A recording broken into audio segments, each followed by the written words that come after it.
ನಮಸ್ಕಾರ ಪ್ರಿಯ ಬಂಧುಗಳೇ, ಅಕ್ಟೋಬರ್ 27ನೇ ತಾರೀಕು ದುಬೈನಲ್ಲಿ ಬಿಸಿನೆಸ್ ಅವಾರ್ಡ್ ಅನ್ನುವಂಥ ಒಂದು ಪ್ರಶಸ್ತಿಯನ್ನು ಕೊಡುವಂಥ ಕಾರ್ಯಕ್ರಮ ಇತ್ತು. ಆ ಕಾರ್ಯಕ್ರಮದ ಉದ್ದೇಶ ಸರ್ವಧರ್ಮ ಪ್ರಭು ಮಾಗಡಿ ಕೆಂಪೇಗೌಡರ 515ನೇ ಜಯಂತ್ಯೋತ್ಸವ ಮತ್ತು ಕನ್ನಡದ ಹಬ್ಬದ ಆಚರಣೆ ಮಾಡುವ ಮುಖೇನ ಅಲ್ಲಿ ನಾಡು ಕಂಡಂತ ಶ್ರೀ ಶ್ರೀ ನಿರ್ಮಲಾನಂದ ಮಹಾಸ್ವಾಮಿಗಳು, ಮಾಜಿ ಡೆಪ್ಟಿ ಸಿಎಂ ಅಂತ ಅಶ್ವಥ್ ನಾರಾಯಣವರು, ಚಲನಚಿತ್ರ ಖ್ಯಾತ ಚಲನಚಿತ್ರ ನಟರಾದಂಥ ಉಪೇಂದ್ರ ಅವರು, ಮತ್ತೆ ಅಂಬರೀಷ್ ಸುಪುತ್ರರಾದ ಅಭಿಷೇಕ್ ಗೌಡರು, ಮತ್ತೆ ಸಾಕಷ್ಟು ಜನ ನಾಯಕರು ನಟರು ಎಲ್ಲರೂ ಭಾಗವಹಿಸಿದರು. ಆ ಒಂದು ಕಾರ್ಯಕ್ರಮ ದುಬೈಗೆ ಒಂದು ಕಳಸಪ್ರಾಯವಾಗಿತ್ತು.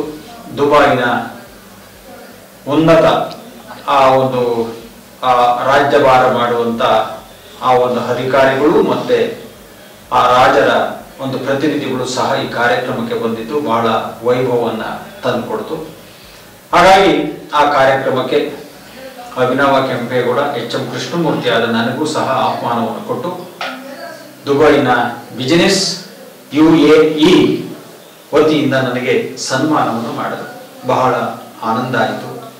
ಕೆಂಪೇಗೌಡರ ಹೆಸರಿನಲ್ಲಿ 23 ವರ್ಷಗಳ ನಿರಂತರ ಹೋರಾಟ, ಸೇವೆ, ಅವರ ಹಬ್ಬ, ಅವರ ಧರ್ಮ, ನುಡಿಗಳನ್ನು ಮಾಡಿಕೊಂಡು ಬಂದಿದ್ದಕ್ಕೆ ಇವತ್ತು ಹೊರದೇಶಗಳಲ್ಲಿ ಕರೆಸಿ ಗೌರವಿಸುವಂತ ಕೆಲಸವನ್ನು ಮಾಡಿದಂತ ಎಲ್ಲ ನಮ್ಮ ಕರ್ನಾಟಕ ರಾಜ್ಯದ ಸಮಸ್ತ ಜನತೆಗೆ ಮತ್ತು ಅಲ್ಲಿ ಕಾರ್ಯಕ್ರಮ ರೂಪಿಸಿ ಇಲ್ಲಿಂದ ಎಲ್ಲರನ್ನೂ ಕರೆಸಿ ಆ ಕೆಂಪೇಗೌಡರ ಇತಿಹಾಸವನ್ನು ಪ್ರಪಂಚಕ್ಕೆ ಸಾರುವಂತ ಎಲ್ಲರಿಗೂ ಸಹ ನಾನು AKG TV ಚಾನೆಲ್ ವತಿಯಿಂದ ಅವರೆಲ್ಲರಿಗೂ ಅಭಿನಂದನೆಗಳನ್ನ ಸಲ್ಲಿಸ್ತೇನೆ.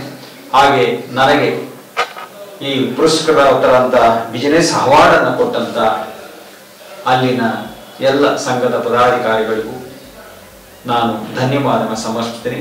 ಹಾಗಾಗಿ ಮಹಾಸ್ವಾಮಿಗಳ ಆಶೀರ್ವಾದ ಜೊತೆಯಲ್ಲಿ ಬಹಳ ಅದ್ದೂರಿ ಕಾರ್ಯಕ್ರಮವಾಯಿತು. ಅದಕ್ಕೋಸ್ಕರ ನಾನು ತುಂಬ ಹೃದಯದಿಂದ ನಿಮಗೆ ವಂದನೆಗಳನ್ನು ತಿಳಿಸುವ ಮುಖೇನ ನನ್ನ ಈ ಅವಾರ್ಡ್ ಏನು ಕೊಟ್ಟಿದ್ದಾರೆ, ದುಬೈನ ಬಿಸಿನೆಸ್ ಅವಾರ್ಡ್ ಅಂತ ಏನು ಕೊಟ್ಟಿದ್ದಾರೆ, ಅದನ್ನು ಸಹ ಜನತೆಗೆ ಸಮರ್ಪಿಸಿ ನಾನು ಮಾತನ್ನು ಮುಗಿಸ್ತೀನಿ. ನಮಸ್ಕಾರ.